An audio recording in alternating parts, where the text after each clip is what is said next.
Hello, viewers. This is Dr. Kamar Chima at the NHS Media. Uh, and today's conversation is about why are Chinese attacked in Pakistan. Just yesterday, we came to know that two Chinese have been targeted in Karachi. We also realized that Chinese have been targeted even the last month in Karachi. And with every passing day, the Chinese are getting frustrated that the Chinese may not keep investing in Pakistan or may not be in Pakistan in case Chinese are targeted here. The central question is why Chinese are not targeted in other parts of the world.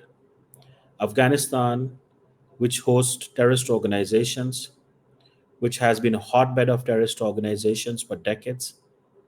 Even Chinese are comfortable doing business in Afghanistan. But the organizations which are hiding in Afghanistan, like TTP, they, along the TTP and some of the Baloch militant organizations, they can easily target the Chinese in Pakistan, but they don't target Chinese in Afghanistan. The Chinese have $125 billion bilateral trade with India, but they are not targeted in India. So this is a question. So the entire China-Pakistan economic corridor that has become controversial, and that has become controversial because of the terrorist organizations to whom the Chinese are calling as anti-China terrorists. There is no country on the earth which has the anti-China terrorists, and this is what the Chinese are claiming and saying that Pakistan needs to take care of these terrorist organizations. Now, the central question, as I mentioned earlier, that the Chinese target Pakistan, the Chinese are targeted in Pakistan, knowing that the government is unable to take care of the territory, or the government is unable to take care of where the Chinese are working. The Chinese are spread across the country. They have an influence in the Pakistani system, but they cannot protect the people. For this matter, Chinese have asked the Pakistani authorities that they want to bring their own Chinese companies, security companies, to protect the Chinese. But Pakistan would not allow this, because if once Chinese companies, securities company come Pakistan, that will open a floodgate for another Chinese companies. So who knows that these Chinese security companies will be having Chinese intelligence agencies, or the Chinese military will come in Pakistan. So this will not leave good optics for Pakistan first, because Chinese military presence is what the many Western countries are looking here. It is believed that China has a military base in Djibouti. One, can China has a military base in Pakistan? This is a question many Western countries are trying to find know, trying to find that whether uh, there is a possibility and Pakistan will allow that or not. So, in case the Chinese troops are in Pakistan or Chinese boots are on Pakistan, this will not leave a good image, because the world has realized that yes, there have been the American troops in Pakistan,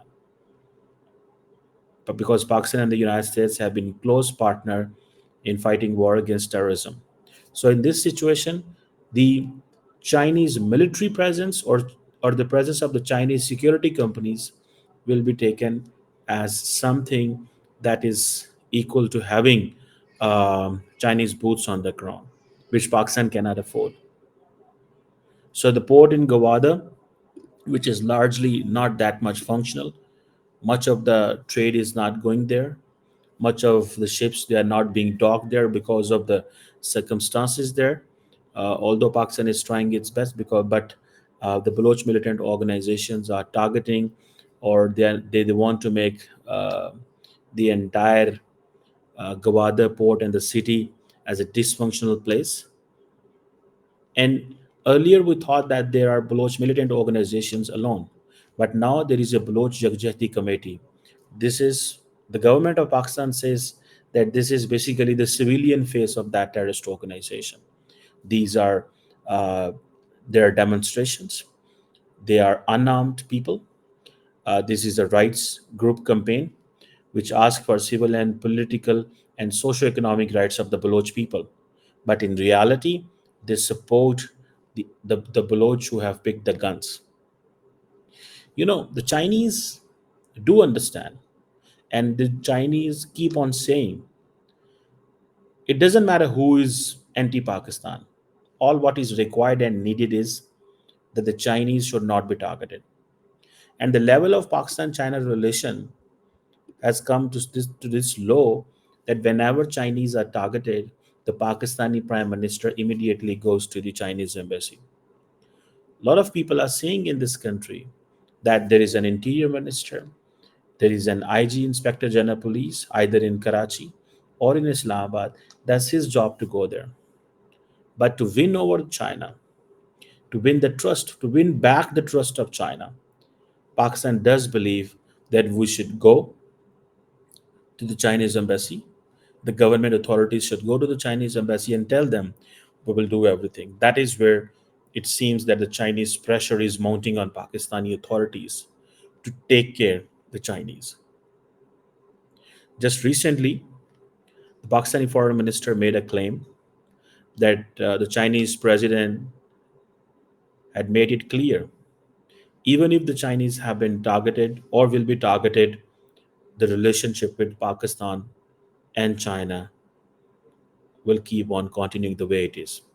To which the Chinese ambassador in that conference replied and said that, Mr. Foreign Minister, this is not possible. If the Chinese will be targeted, Chinese will be killed in this country, the relationship will not remain the same. So many people were saying that this is something where Pakistan should demarche the Chinese ambassador, that he basically uh, tried to rebuttal Pakistani foreign minister in a way that was embarrassing. Pakistan's foreign minister did give a statement that Chinese ambassador's response was not a diplomatic response, and this was not a response which could be called as something which has diplomatic norms. But we have to understand this, that the Chinese will keep pressing Pakistan unless the Chinese don't get a good environment for business, for work, for investment.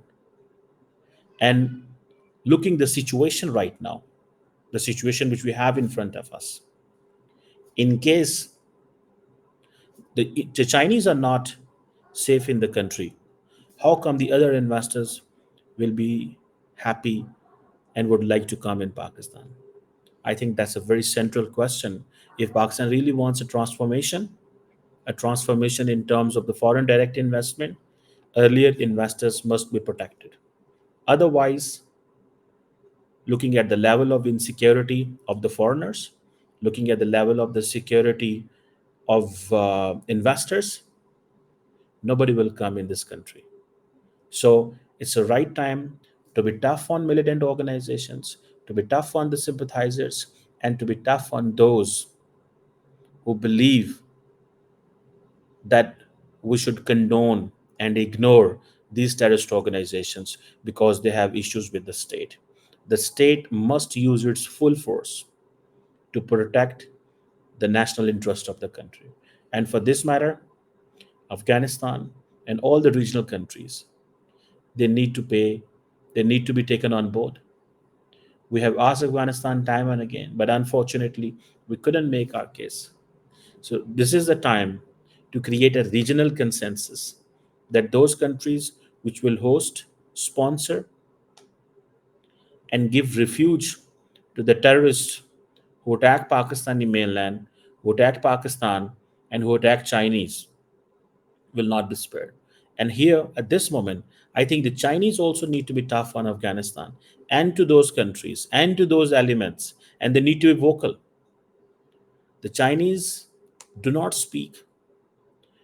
They only pressurize Pakistan, which they must in case Chinese are being targeted. But they also need to understand the volatility of the region. They also need to understand that how come Pakistan alone can deal with this situation.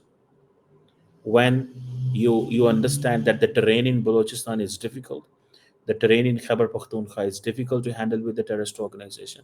The terrorists do not occupy any territory, but they are hiding, and we need to find them out. We will trace them, we will track them, and we will hunt them. But for this, China must support Pakistan, because terrorists are not only the enemy of Pakistan. Terrorists are not only enemy of China, they are the enemy of humanity.